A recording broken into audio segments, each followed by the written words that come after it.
வணக்கம் விவசாய பெருமக்களே! தற்போது நீங்கள் பார்ப்பதா பார்த்தீங்கன்னா, செத்துப்போன கரம்பை எலிங்க. ஸோ இந்த எலிய பார்த்தீங்கன்னா கிட்டி வச்சோ அல்லது பார்த்தீங்கன்னா, வேறு ஏதாவது அரிசியில பார்த்தீங்கன்னா, டிமெட் அந்த குருணைய தடவியோ அல்லது பார்த்தீங்கன்னா, வேறு ஏதாவது விதமா விஷப்பொருள தடவி தான் அந்த எலிய கொன்றுருக்காப்லைங்க. ஸோ இந்த எலிய கொல்லல அப்டின்னா வேறு வழியே இல்லைங்க. நெல்ல நம்ம காப்பாத்தவே முடியாது. நெற்பயிர காப்பாத்தவே முடியாது.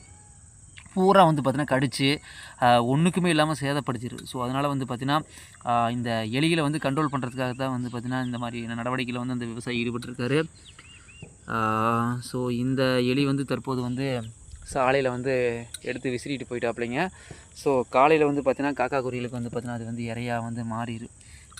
எலி தொல்லை பெருந்தொல்லை அப்படிங்கிறாங்களா, வீட்லேயும் சரி காட்டுலேயும் சரி.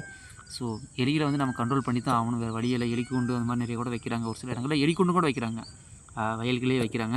ஸோ இது எப்படின்னா நமக்கு தொந்தரவு கொடுக்குறது இந்த மாதிரி தான் முடிவை தேடிக்கும்.